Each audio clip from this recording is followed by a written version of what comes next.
എൻ്റെ സഹോദരി, നിങ്ങൾ ശ്രദ്ധയോടെ കേൾക്കുവേൻ. വിശുദ്ധ പൗലോസ്ലീഹ ഹെബ്രായർക്ക് എഴുതിയ ലേഖനം 9-ാം അധ്യായം 5 മുതൽ 15 വരെയുള്ള വാക്യങ്ങൾ. പേടകത്തിന് മീതെ കൃപാസനത്തിന്മേൽ നിഴൽ വീഴ്ത്തിയിരുന്ന മഹത്വത്തിൻ്റെ കെരൂബുകളുണ്ടായിരുന്നു. ഇവയെപ്പറ്റി ഇപ്പോൾ വിവരിച്ചു പറയാനാവില്ല. ഇവയെല്ലാം സജ്ജീകരിച്ചതിനു ശേഷം പുരോഹിതന്മാർ എല്ലാ സമയത്തും ആദ്യത്തെ കൂടാരത്തിൽ പ്രവേശിച്ച് ശുശ്രൂഷ നിർവഹിച്ചിരുന്നു.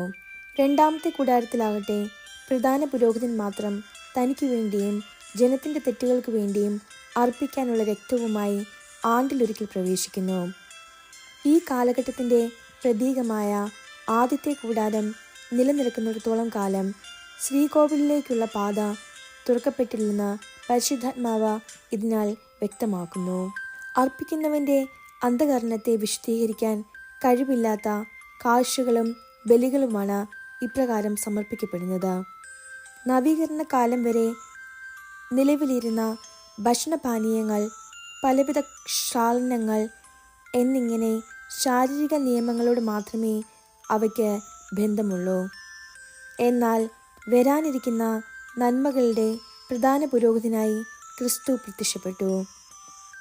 കൂടുതൽ മഹനീയവും പൂർണ്ണവും മനുഷ്യനിർമ്മിതമല്ലാത്തതും സൃഷ്ടവസ്തുക്കളിൽ പെടാത്തതുമായ കൂടാരത്തിലൂടെ എന്നേക്കുമായി ശ്രീകോവിലിൽ അവൻ പ്രവേശിച്ചു.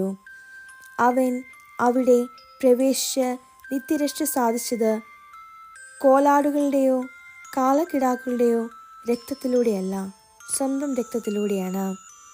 കോലാടുകളുടെയും കാളക്കിടാക്കളുടെയും രക്തം തളിക്കുന്നതും പശുക്കിടാവിൻ്റെ ഭസ്മം വിതറുന്നതും അശുദ്ധരെ ശാരീരികമായി ശുദ്ധീകരിക്കുന്നു. എങ്കിൽ നിത്യാത്മാവ് മൂലം കളങ്കമില്ലാതെ ദൈവത്തിന് തന്നെ സമർപ്പിച്ച ക്രിസ്തുവിൻ്റെ രക്തം ജീവിക്കുന്ന ദൈവത്തെ ശുശ്രൂഷിക്കാൻ നമ്മുടെ അന്ധകരണത്തെ നിർജീവ പ്രവൃത്തികളിൽ നിന്ന് എത്രയധികമായി വിശുദ്ധീകരിക്കുകയില്ല. വിളിക്കപ്പെട്ടവർ വാഗ്ദത്തമായ നിത്യാവകാശം പ്രാപിക്കുന്നതിന് അവൻ ഒരു പുതിയ ഉടമ്പടിയുടെ മധ്യസ്ഥനായി. കാരണം ആദ്യത്തെ ഉടമ്പടിക്ക് വിധേയരായിരിക്കെ നിയമം ലംഘിച്ചവർക്ക് അവൻ സ്വന്തം മരണത്താൽ രക്ഷയായി തീർന്നു. നമ്മുടെ കർത്താവായ മിശിഹായ്ക്ക് സ്തുതി. എൻ്റെ സഹോദരി, നിങ്ങൾ ശ്രദ്ധയോടെ കേൾക്കുവേൻ.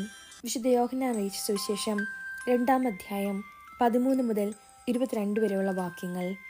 യഹൂദരുടെ പെസഹ അടുത്തിരുന്നതിനാൽ യേശു ജെറുസലേമിലേക്ക് പോയി. കാള, ആട്, പ്രാവ് എന്നിവ വിൽക്കുന്നവരെയും നാണയം മാറ്റാനിരിക്കുന്നവരെയും ദേവാലയത്തിൽ അവൻ കണ്ടു. അവൻ കയറുകൊണ്ട് ഒരു ചമ്മട്ടി ഉണ്ടാക്കി അവരെയെല്ലാം ആടുകളോടും കാളകളോടും കൂടെ ദേവാലയത്തിൽ നിന്ന് പുറത്താക്കി. നാണയമാറ്റക്കാരുടെ നാണയങ്ങൾ ചിതറിക്കുകയും മേശകൾ തട്ടിമറിക്കുകയും ചെയ്തു. പ്രാവുകളെ വിൽക്കുന്നവരോട് അവൻ കൽപ്പിച്ചു, ഇവയെ ഇവിടെ നിന്ന് എടുത്തുകൊണ്ടു പോകുവിൻ. എൻ്റെ പിതാവിൻ്റെ ആലയം നിങ്ങൾ കച്ചവട സ്ഥലമാക്കരുത്.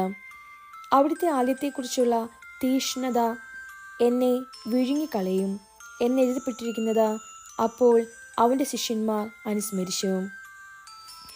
യഹൂദർ അവനോട് ചോദിച്ചു, ഇത് ചെയ്യുവാൻ നിനക്ക് അധികാരമുണ്ടെന്നതിന് എന്തടയാളമാണ് നീ ഞങ്ങളെ കാണിക്കുക?